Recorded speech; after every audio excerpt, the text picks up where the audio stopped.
Certainly, that driver should never have changed lanes right in front of us. If he had given us a little warning,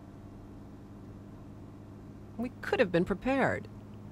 Signaling is one of the ways we have of communicating with the others with whom we share the road.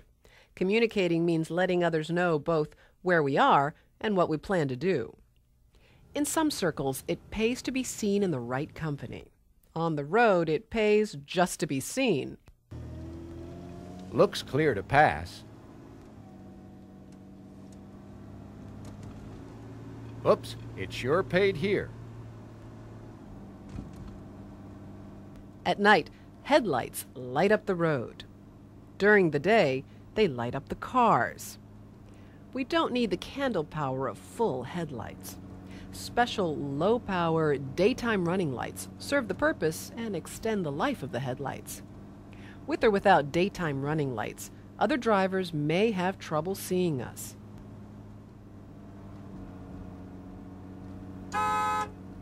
That's one way of communicating presence. But a safer way would be to keep our car where it can easily be seen. Back here, the driver can see us in the rear mirror, and we're out of the way if he doesn't. Some drivers have trouble seeing right behind them. Trucks, buses, mobile homes, and some other vehicles have a blind zone directly behind. Here, it's best to drop back far enough to be seen in their side mirrors. If we can see the mirrors, the driver can see us. Here's another time it really pays to be seen. This is not a great place to be, but sometimes there's no choice.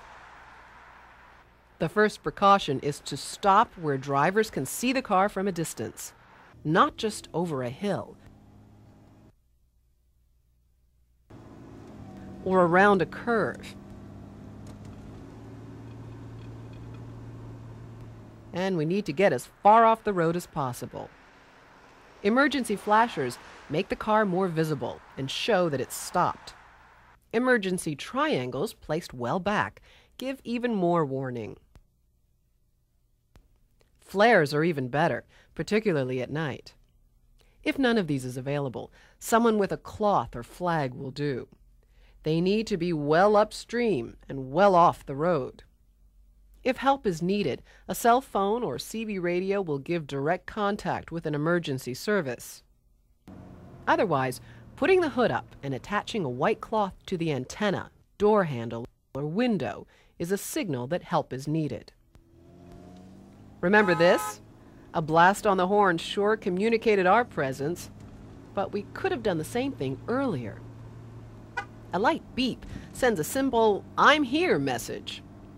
There are a number of times that communicating our presence this way can prevent trouble, like when coming up on somebody on foot or on a bike, or somebody who is not paying attention or who may have trouble seeing us, or where our view ahead is blocked, like a steep hill, a sharp curve, or leaving a narrow alley. There are times when even a gentle toot on the horn isn't a great idea. For example, if we have to pass on the right, many drivers will react to a signal by moving to the right. It's also not a great idea when someone's in our way, or when we've been wronged, or just to greet a friend. The horn is a means of communication to be used only when there is something important to communicate. Now, on to the second half of communication. This is the most common form of communication on the road. The law requires us to signal anytime we change our position. This includes turns at corners, merges, and lane changes. Most everyone knows these signals, but there are some things not everyone knows. One is that the law requires that we signal well before a maneuver to give others time to react. Another is the need to signal every change of position, whether we see anyone around us or not. Motorcyclists are particularly hard to see, and we sure want to see this one. Here, We plan to turn into the driveway beyond the next intersection. What happens if we signal now?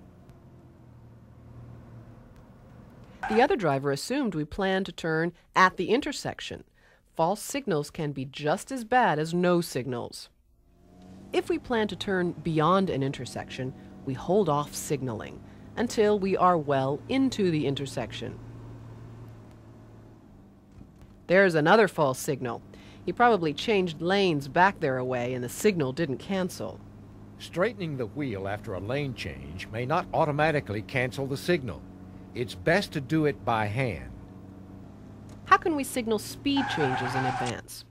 The brake lights only come on when the car starts to slow down. If we had someone behind us, we'd like to give a warning before slowing down, particularly if they were close behind. Tapping the brake pedal several times quickly will flash the brakes. It's a real attention getter and warns the driver behind that something is about to happen.